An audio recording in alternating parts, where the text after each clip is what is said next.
রাখতে হবে। দেখো এটা কতবার আসছে একটা প্রবলেম খেয়াল করো। তোমাদের সময় আসার সম্ভাবনা 100%ই বলা যায়। হুম, তো খেয়াল করে কি বলছে, দুটি ভেক্টর রাশির প্রত্যেকটির মান 5 একক, তারা একই বিন্দুতে পরস্পর 120 ডিগ্রি কোণ ক্রিয়া করে, তাদের লব্ধির মান কত? প্রবলেমটা কি বুঝছো?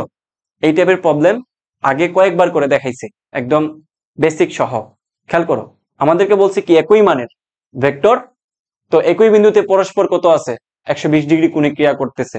তো ওই প্রবলেমটা কি ছিল? ওই প্রবলেমটা ছিল যে দুইটা ভেক্টর পি এবং কিউ, যেটা কিনা একটা একটা সমান, এবং লব্ধি যে ভেক্টরটা এটা হচ্ছে যে কোনো একটা ভেক্টরের সমান, তার মানে R equals to P equals to Q, এই কন্ডিশনে ছিল। তখন আমাদেরকে বলছিল তাদের মধ্যবর্তী কোণের মান কত।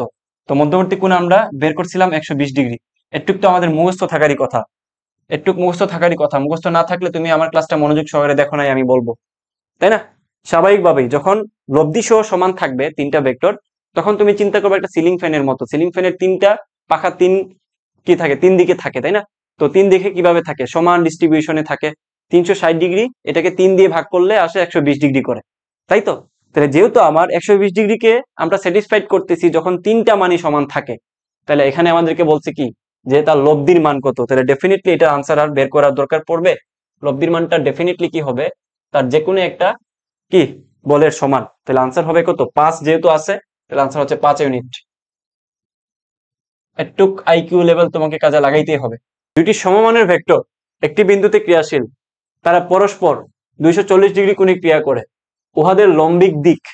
তো আমাদেরকে বলছে, দেখো এই প্রবলেমটা সবাই আমরা ইন্টারমিডিয়েটে সলভ করে আসছে। যখন আমাদেরকে দুটি সমমানের ভেক্টর বলে যে পি এবং কিউ হচ্ছে সমান, তাহলে সেক্ষেত্রে আমাদেরকে বলছে কি যে তারা পরস্পর এত ডিগ্রি কোণে ক্রিয়া করে, তাহলে উহার লম্বের দিকটা কি হবে।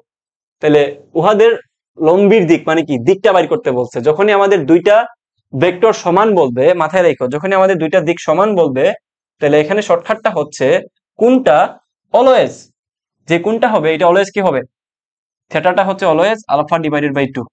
বোঝা গেছে? তার দিকটা হবে, লম্বির দিকটা হবে তার দুইটা ভেক্টর অথবা দুইটা ফোর্সের মধ্যবর্তী কোণের অর্ধেক। তাহলে এখানে কত আছে দেখো তো, বলছে আমাদের 240, তাহলে ডিভাইডেড বাই 2, তার আনসার হচ্ছে 120 ডিগ্রি। বুঝছো? এগুলো এখন বড় করে দেখানোর কিছু নাই, জাস্ট শর্টকাট যেহেতু শেখা উচিত তোমাদের, ওইটাই দেখাচ্ছে। দেখো এই প্রবলেমটা একটা ম্যাজিক শর্টকাট দিয়ে করা যায়।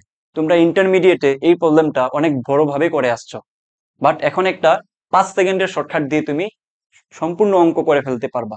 কোশ্চেনটা পড়ো। 30 মিটার উচ্চতা থেকে একটি বলকে বিনা বাধায় পড়তে দিলে কোন উচ্চতায় বলটির গতিশক্তি বিভব শক্তির দ্বিগুণ হবে? খেয়াল করো, আমাদেরকে বলছে যে কোন উচ্চতায় তার গতিশক্তি বিভব শক্তির কি হবে, আমি ধরে নিচ্ছি n গুণ হবে। ওকে, সো এখানে কন্ডিশনটা কি? কন্ডিশনটা হচ্ছে যে একটা বস্তু উপর থেকে পড়তেছে, তাই তো? তাহলে এই উপর থেকে যে পড়তেছে, এখন আমাদেরকে বলতেছে যে তার ভূমি থেকে কত উচ্চতায় তার বিভব শক্তি, সরি, গতিশক্তি বিভব শক্তির কয় গুণ হবে, n গুণ হবে আমি ধরে নিচ্ছি। তাহলে এই প্রবলেমটার ক্ষেত্রে শর্টকাটটা একটু সবাই লিখে রাখো। শর্টকাট সেটা হচ্ছে যে x equals to h divided by n plus 1।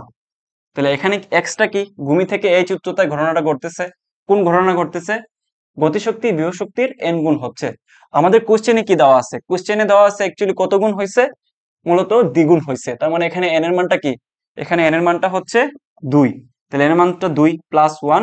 h এর মান কত দেওয়া আছে দেখো তো, h এর মানটা দেওয়া আছে 30 মিটার। 30 মিটার, তাহলে এখানে হবে 30। দ্যাট মিনস 30 ডিভাইডেড বাই 3 মানে হচ্ছে কত, 10 মিটার। 10 মিটার। এটা কেন এই শর্টকাটটা এইভাবে ইউজ করা হয় সেটা আমি অনেক ভিডিওতে দেখাইছি, অন্য ক্লাসেও দেখাইছি।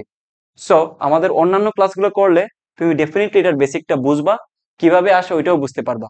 সো আমাদের অন্যান্য ভিডিওগুলো দেখে নাও, এখানে শর্টকাটটা একটু মুখস্থ করে রাখো, এবং কন্ডিশনটা শুধুমাত্র এইটার ক্ষেত্রে হবে।